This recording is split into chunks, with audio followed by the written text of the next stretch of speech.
Welcome, a very eventful day here in the 254, the by-election showdown. The elections that have been marred with a lot of irregularities, and IEBC now confirming winners of the Muguga ward by-election and of course the Kiamba by-elections that have been won by the UDA candidate. That and so much more in our bulletin here today, but first, let's take a look at stories that are making headlines. The news headlines in association with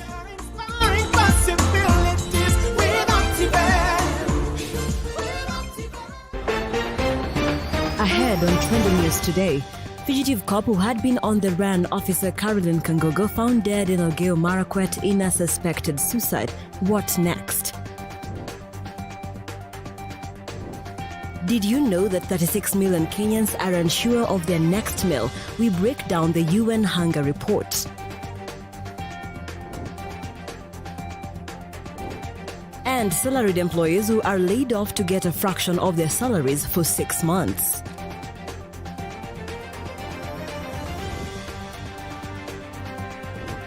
Right, the hashtag is trending news at LookUpTV on Twitter and LookUpTV on Facebook. You can also engage with me using the SMS number 20374. The broadcast begins now. The Independent Electoral and Boundaries Commission, IEBC, has been served with an ultimatum of 5 days by a litany of lawyers following its prior advert inviting people to apply for tenders to supply papers, the ballot papers and elections.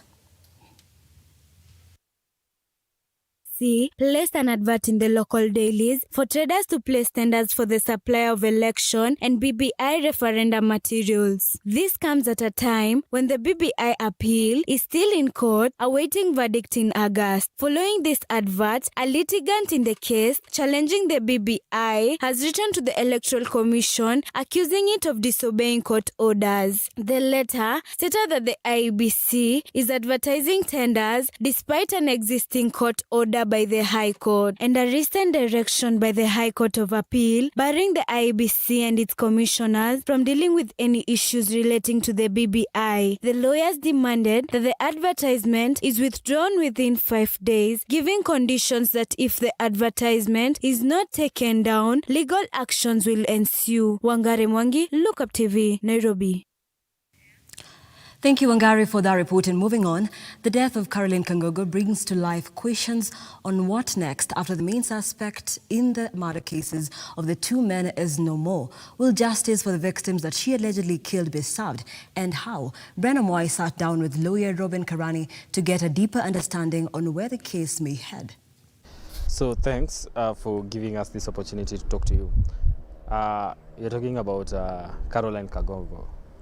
She has been a fugitive and the main suspect in the murder of two people, and the police have been on her tail. Now she has been confirmed dead. Then now the question is, what happens to those cases that she had been charged with, or rather not even charged, she had been accused of? Okay, we have to understand first that before we call her fugitive, there must have been something that she was being charged with. And so it's not automatic that she had been charged with just murder. There were other things that could have been charged. For you to sustain a murder charge, there must have been a death, must have been caused by you, and you must have had something we call malice aforethought. So that's the point where the arguments for lawyers and prosecutors goes around, because you have to prove that that person intended to kill and he or she had planned that before coming. So on the other side, there's always the victim side, because from a criminal case you don't get compensation. From a criminal case, what you get is the wrongdoer being incarcerated. So in a position where the wrongdoer dies. Thank you, Brian, for that analysis. And moving on, allies of ANC leader Musalia Mudavadi have claimed that for NASA to move forward, Orange Democratic Movement leader Raila Odinga should retire from politics. In a heating swipe on the ODM leader, Kakamega Senator Cleophas Malala noted that Raila should endorse other NASA members in the coming general election, since he has been supported more than once to get to the top. Speaking on Friday, campaigning for the ANC leader Musalia Mudavadi, these leaders vowed to work with Musalia ahead of the 2022 general elections. As the scramble for the country's top job ahead of the 2022 general election continues to gather momentum, Kakamega Senator Cleophas Malala has urged ODM leader Raila Odinga to retire from politics instead of scrambling for power in the coming general elections. Si wakati tuliumba na tulibuni muungano wa NASA, tulisema kwamba tunaenda kuwa na rotational leadership, kwamba tumsupport kiongozi mmoja, we must have one leader at a time. Na sisi tukasema tutamsupport Raila Odinga akuwe kinara wa muungano wa NASA. Lakini sasa mnajua mkienda kwenye mpira na kila wakati kocha akiunda lineup timu yenu inafungwa bao. Kila wakati kocha akiunda lineup timu inafungwa bao. Sasa sipaka kocha ageuze lineup kidogo. Speaking in Mombasa on Friday, the vocal leader, accompanied by ANC chairman Kevin Lunani, Senator-elect Petronila and other ANC leaders from the coast region, noted that Raila should leave the mantle to other NASA members, including ANC party leader Musalia Mudavadi, who is the right choice and should be the flag bearer for the presidential seat in the coming general election. Ndiposa sisi tunamuomba Mheshimiwa Raila Odinga kwamba sisi tumemsupport miaka mingi sana. Tumesupport Raila miaka mingi sana. Nyinyi wa Pwani mmepiga kura, mjapiga kura. Sasa si nyinyi mkishapiga kazi yake ni kuchunga kura. Lakini kila wakati mnampigia kura, anasema kura imeibiwa bana. Na unajua sisi tumesema sasa tunataka tugeuze lineup kidogo. Tungependa Raila Odinga pia wewe usupport watu wengine. Wewe usimame kando kidogo, sasa ulete watu fresh. Na yule striker ambaye sisi tumeona anaitwa Musalia Mudavadi. Sasa baba asimame nyuma ya nani? Musalia Mudavadi. Hapa kupigia Musalia Mudavadi debe na chama cha ANC debe na kuwakumbusha ya kwamba Musalia Mudavadi atasimama kiti cha urais katika chama cha ANC. Hakikishia kwamba Mheshimiwa Musalia Mudavadi yuko kwa debe mwaka 2022. Sisi kama chama tulishapitisha kwamba urais. Ni hivi tunatembea tukitafuta marafiki walio na maono ama mawazo sawa na sisi. Mudavadi, who has also declared interest in clinching the presidency, will spend his weekend in Nyeri County, where he will seek to endear himself to the vote-rich region. On Saturday, Mudavadi will meet Nyeri Governor Mutahi Kahiga, after which he will hold another meeting with local leaders, stakeholders and opinion shapers. With Uhuru retiring next year, Mount Kenya has been the focus of presidential hopefuls due to its voting strength, which according to IEBC 2017 registers had around 9 million votes. Uhuru key allies in Mount Kenya are working closely with ODM leader Raila Odinga, something that Deputy President William Ruto is out of the counter. Kenyatta's final word on his successor is likely to determine who between Ruto and Raila will inherit his backyard. Carol Wangari Wanjiru, Look Up TV, Nairobi. Thank you, Carol. And that report takes us to our very fast break, but don't go too far.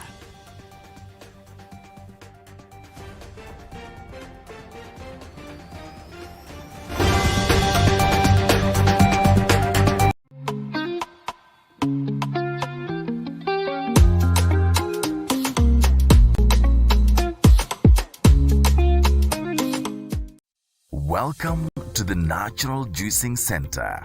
We are a unique organization that seeks to provide the community with an alternative healthcare option.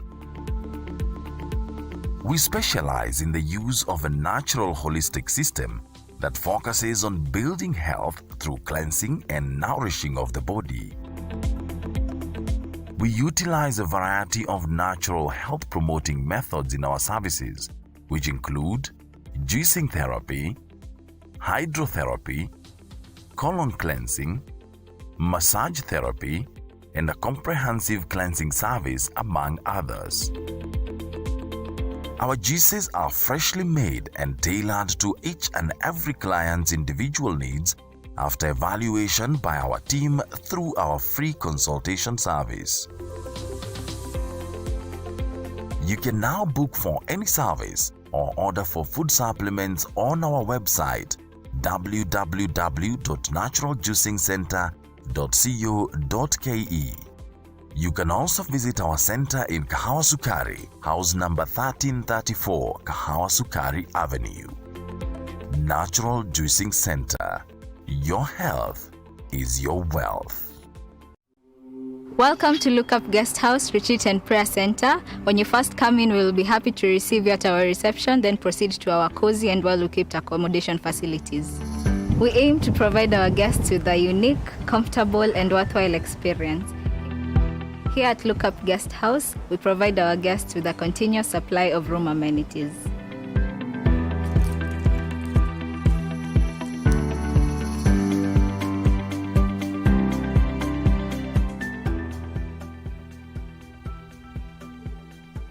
A cool environment for all your retreat activities. Look Up Guest House, Retreat and Prayer Center. For reservation, contact us on info@lookupguesthouse.org or call us on 0746 788 707. Revival Sanctuary of Glory presents the 17th Burning Fire Conference from the 18th to the 25th of July at the Revival Sanctuary of Glory, Riruta, from 8 a.m. to 8 p.m. The theme will be Recovery All, hosted by Bishop Dr. Ken and Mercy Ken, alongside guest speakers Apostle Patrick Mureithi, Bishop Julius Tinkoe, Reverend Dan Mwirigi, Pastor Baraka, and guest singer Naomi Karanja and Sarah K. For more information, call us on 0722 392 375. Paidika Real Estate brings to you Soteria Gardens, Matu, for as little as 75,000 Kenya shillings on cash payment, 99,000 for installments with 40,000 Kenya shillings deposit and balance in 5 months. For more information, visit our office at Thika Town, Grace House, 3rd floor. Feel free to call us on 0724 256 626 or 0710 265 687.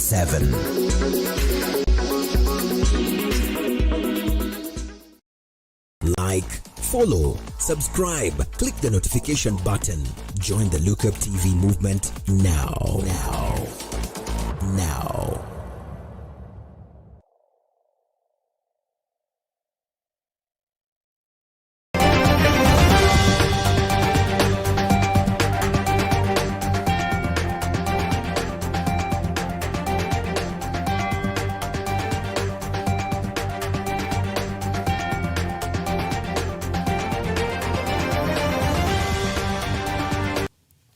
And welcome back. This is Trending News. I am Nancy Lima.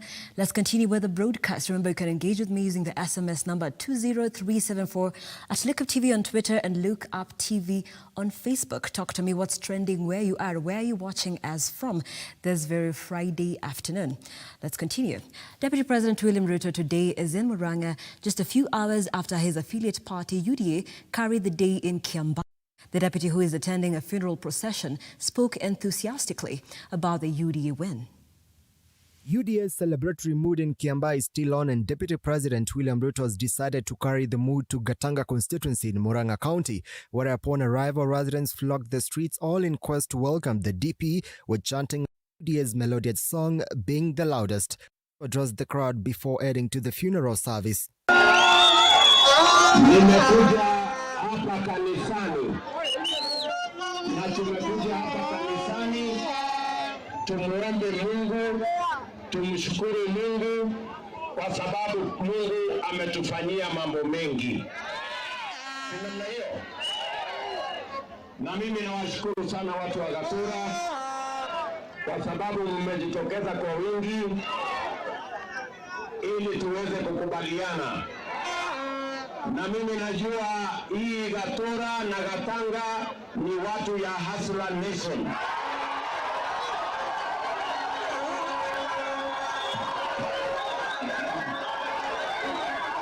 Ni kweli ama si kweli? Gatura ni Hustler Nation. Na Murang'a ni watu wa Hustler Nation.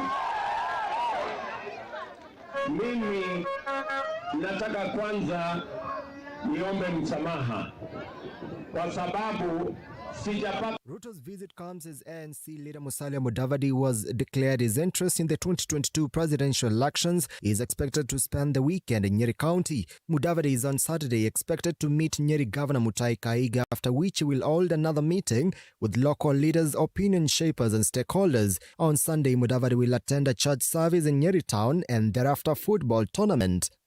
Mudavadi and Ruto's move to Central Kenya is all aimed at garnering more political masses on banging the 2022 presidential votes in the Central Kenya.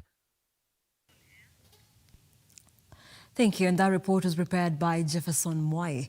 Moving on, did you know that over 36 million Kenyans are facing uncertainty about their next meal? This is according to a report released on Tuesday by United Nations. UN indicates that at least 13.5 million Kenyans faced starvation in 2020, with others even going without food for days. John Matava has more.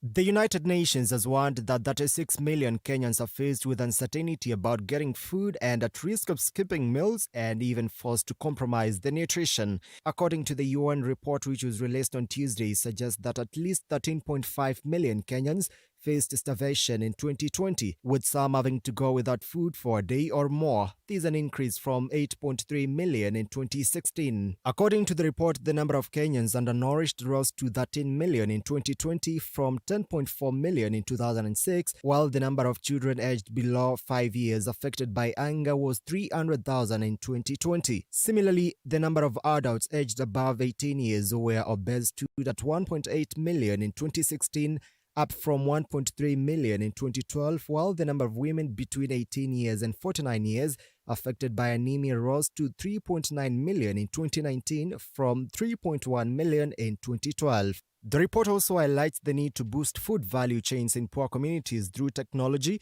and certification programs, as well as changing consumer behavior, such as eliminating industrial making of fats and reducing the salt and sugar content in the food supply. The UN also calls for small-scale farmers to assess climate risk insurance and focus-based in order to lessen the impact of the pandemic on food security. John Matava, Lookup TV, Nairobi.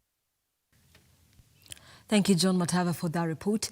And now, in the wake of COVID-19 pandemic, the world has had to adjust in many different ways. Many companies are currently creating mobile edutainment games to complement the digital learning tools through the games to improve children's skills in memory, concentration, and build their knowledge. Our reporter Keith Gitonga with more on that report. COVID-19 pandemic has in many ways changed the way we do things. Many sectors of the economy in the country have adopted new norms of doing businesses, including learning. At the beginning of the pandemic, there was panic about how children would resume learning in the midst of the pandemic. The country had to adhere to the restrictions that were imposed by the World Health Organization, WHO, and governments across the world to prevent deaths and infections. This included the prolonged closure of schools. In effort to address the impossible surge of cases, e-learning was introduced to salvage the dire situation. E-learning became a reality through video conferencing systems such as Google Meet, Microsoft Teams, Zoom, you name it. For a very long period of time, video conferencing systems were only meant for businesses rather than learning. The Kenyan education sector had to adapt to the reforms as it had been looking at its future plans, but the future came earlier than expected and learning had to continue.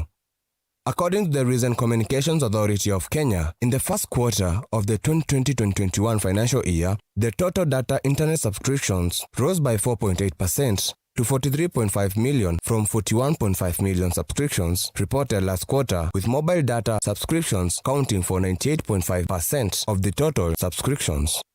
Companies are currently creating mobile edutainment games to complement the digital learning tools through gamification elements. UNESCO indicates that the use of games for teaching mathematics, sciences, and humanities is becoming part of the educational landscape. These games are meant to improve children's skills in memory, concentration, and build their knowledge, for they are designed to reflect on Kenya's CBC curriculum. As the basic education curriculum framework in the year 2017 points out that critical thinking and problem solving are useful for learners of all ages.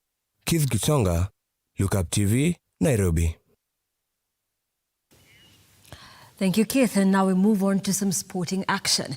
Kenya Lionesses play home team Rwanda in the second semi-final match of the 2021 AfroBasket Women's Zone 5 qualifiers at Kigali Arena from 7 p.m. on today, as Egypt is playing South Sudan in the first semi-final in a match that just started. Our very own Ocheng Sylvian with more. Lying third in the tournament after 3 explosive preliminary matches that tipped off on Monday, Kenya Lionesses, who have 4 points, came up against a Rwanda side thirsty for victory. Having lost 77-45 to Rwanda on Monday, Kenya Lionesses coach George Mayenga said his team will adjust appropriately. On Wednesday, Kenya Lionesses lost 107-106 to Egypt. The Lionesses went on the offensive, pushing the Egyptians before surging ahead with 21 points lead in the first quarter, the score standing at 32-11. Although playing defensively, Kenya Lionesses widened the lead to 25 points, scoring 30-34 by the halftime buzzer. In the third quarter, Egypt had reduced the gap to 12 points and everything pointed to victory for Egypt. The young Kenyan team is taking part in a competitive tournament for the first time since its formation due to COVID-19 restrictions. The 12-member team camped at the Nyayo National Stadium for 2 months under coach Mayenga and his assistants Mike Opel. On Tuesday, Egypt beat Rwanda 71-59 in a match attended by President Paul Kagame. Egypt trailed Rwanda in the first and the second quarter, where they posted 24-16 and 15-13, but made a strong comeback thereafter. Egypt is currently playing South Sudan in the first semi-finals, as Kenya Lionesses will play home team Rwanda in the second semi-final match of the 2021 AfroBasket Women's Zone 5 qualifier at Kigali Arena from 7 p.m. Ocheng Sylvian, Look Up TV, Nairobi. Thank you, Sylvian. And that report there concludes our bulletin here. But like our name suggests, we have to read what's trending across our social media platforms. And I'll be looking at what's trending across Twitter. Number 1 on trending is Caroline Kagongo. This is obviously the killer cop, of course, in quotes, that had been on the run. She was a fugitive following the alleged murders of 2 other police officer and a man later on. So I will be reading a few tweets on the same. And, of course, there are very graphic images of Kagongo. If we can blight, director. There are very graphic photos of Kagongo, who was found earlier today. Okay, and I will be reading Captain Geoffrey Wageni says, would like to hear her parents' story, how Kagongo got in there and her attitude before the said suicide. Something fishy is hidden here. And Nelson Harvey says the media has been conscripted by DCI to run with a cover-up story. Caroline Kagongo commits suicide, quote unquote. Who was the witness? When was the autopsy done? I remember telling Special Crimes Boss on Tuesday. I am sure you guys will eventually tell us about that you found her dead. Those are sentiments from Nelson Harvey. If we can just go on and read maybe two other comments and other trending topics. And we can read one other comment. And N3410. Okay, N3410 says, well, she was shot by someone who tried to make it look like she shot herself. Cause speculations there about her death. Was it murder? Was it suicide? And let me read one of other trends right now. Looking at what's trending, we have Mount Kenya. And Mount Kenya is trending with over 10,000 tweets. That is right from yesterday. And on Mount Kenya, of course, this follows the elections, the by-elections for Muguga and Kiambaa by-elections that took place yesterday, and the results have been announced today. Okay, so if we can get that tweet, please. The Mount Kenya.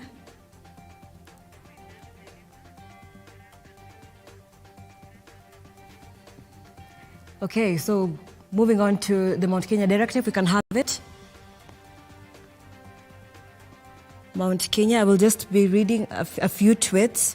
I'll be reading just a few tweets regarding Mount Kenya. And of course, the elections. Susan Nyambura says, it breaks my heart. Kindly support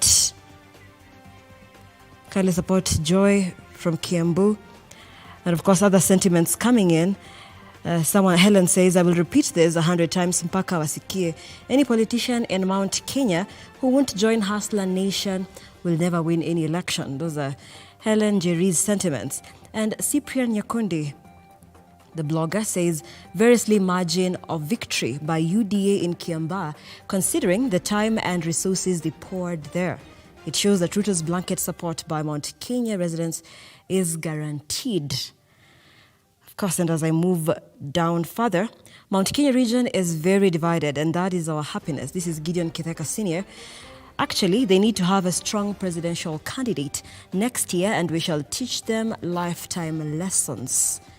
Those are sentiments, of course, from the by-elections in Muguga Ward and Kiambaa by-elections.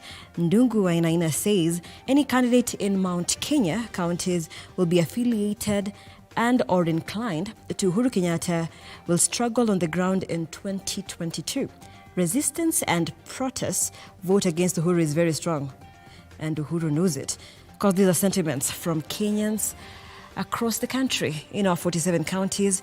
And that is it from Trending News here on Lookup TV. I am Nancy Nalima, but do stay with Lookup TV for this and more stories.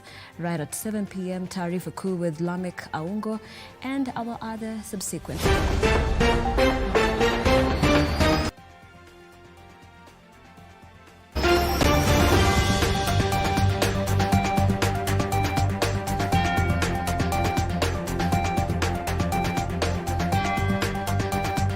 Like, follow, subscribe, click the notification button. Join the Lookup TV movement now.